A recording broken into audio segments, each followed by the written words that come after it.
Good morning students.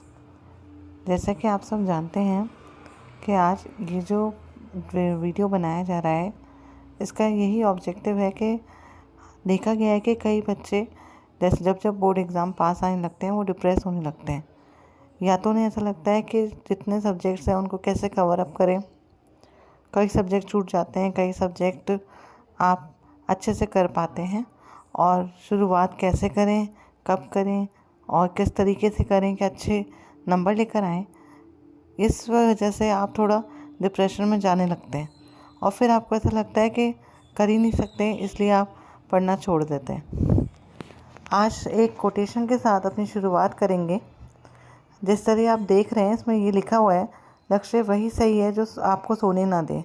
बड़ा लक्ष्य तय करो, मेहनत खुद ब खुद दिखेगी। लक्ष्य आपका बड़ा होना चाहिए। ये जो एक छोटे छोटे टारगेट्स हैं और आपको आगे बढ़ना है, इसी उम्मीद के साथ आप शुरुआत किया कीजिए। हमेशा शुरुआत, चाहे आप लेट कर रहे हैं कोई बात नहीं, पर हमेशा शुरुआत थोड़े से भी करेंगे ना तो एक शुरुआत, जिसे हम कहते हैं ना कि हमने आज शुरू किया, मानी गई। हम सिर्फ सोचते रहते हैं, बातें करते हैं, विचार करते हैं, लेकिन शुरुआत नहीं करते। तो आप शुरुआत करने की कोशिश करें, शुरुआत करें। शुरू से शुरू करने से अच्छा है जहाँ से भी आपको लगता है, जब आपको लगता है वहाँ से शुरू करें। जो सब्जेक्ट आपको अच्छा लगता है आप उसे पहले पढ़ें और पहले पढ़ते हुए उसको जल्दी कवर अप करें।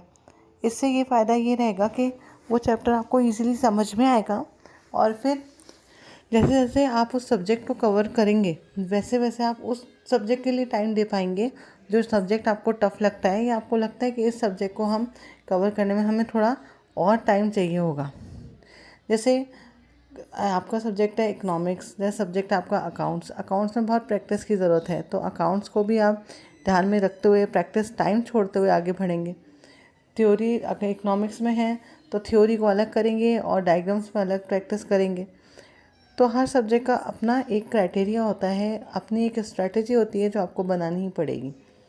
लेकिन वो स्ट्रैटेजी बनाने में आप जो परेशान होते हैं और फिर कुछ नहीं करते, मोबाइल उठाते हैं, रील देखते हैं और फिर काम हो जाता है और फिर सो जाते हैं कि ठीक है कर लेंगे, पर वो कर लेंगे कब कर लेंगे। इसलिए शुरुआत आज से कीजिए। सोचिए मत, डरिए मत, घबराइए मत, ये मत सोचिए कहाँ से करूँ, जहाँ से मिले वहाँ से करो। सबसे पहले शुरुआत छोटे क्वेश्चन से करनी चाहिए। सबसे पहले आप सारे जितने भी मल्टीपल चॉइस क्वेश्चन हैं, मैं इकोनॉमिक्स के नज़रिए से आपको यहाँ बता रही हूँ स्ट्रैटेजी, और ये स्ट्रैटेजी मोर ओवरली सारे आपके सब्जेक्ट्स हैं उनके ऊपर लागू होगी।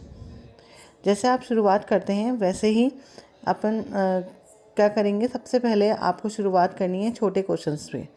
मल्टीपल चॉइस क्वेश्चंस और फिल इन द ब्लैंक्स, इनके ऊपर आपको ज़्यादा फोकस करना है, क्योंकि बोर्ड एग्ज़ाम में, आपके राजस्थान बोर्ड में ऐसे ही क्वेश्चन पूछे जाते हैं। 30 मार्क्स कवर अप करते हैं वो इकोनॉमिक्स में और बाकी सभी सब्जेक्ट में, तो आप 30 मार्क्स ईजिली ला सकते हैं। लेकिन उसके लिए आपको अच्छे से हर सब्जेक्ट के सारे क्वेश्चंस याद करने चाहिए। इकोनॉमिक्स में आपको मेनली डेफिनेशन पे फोकस करना चाहिए, उनके फॉर्मूलाज पे, उनके डायग्राम्स पे, और जितने भी आपको डेफिनेशंस हैं उनके जो कीवर्ड्स बता रखे हैं वो 4-5 कीवर्ड्स आपको याद करने हैं और याद करके आपको आगे बढ़ना है।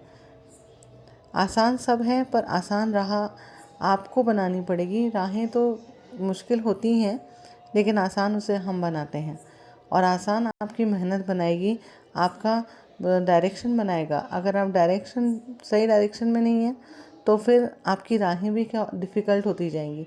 इसलिए आज से ही शुरू करें, अपने पास टाइम बहुत है, आप अभी भी बहुत कुछ कर सकते हैं और अच्छी परसेंटेज गेन कर सकते हैं।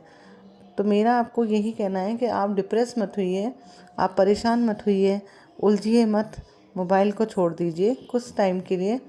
और अगर आपको यूज़ भी करना है मोबाइल तो आप आधा घंटे करिए, कोई मना नहीं कर रहा, लेकिन पढ़ाई पे पहले फोकस कीजिए, क्योंकि यही टाइम है और यही आपकी परसेंटेजेस हैं जो आपको आगे लाएंगी। क्योंकि आप देखते हैं हर कॉम्पिटिटिव एग्ज़ाम में एक क्राइटेरिया होता है, उस क्राइटेरिया को अगर आपने फॉलो किया तो आप एग्ज़ाम दे पाएंगे, और क्राइटेरिया फॉलोड नहीं है तो आप एग्ज़ाम नहीं दे पाएंगे।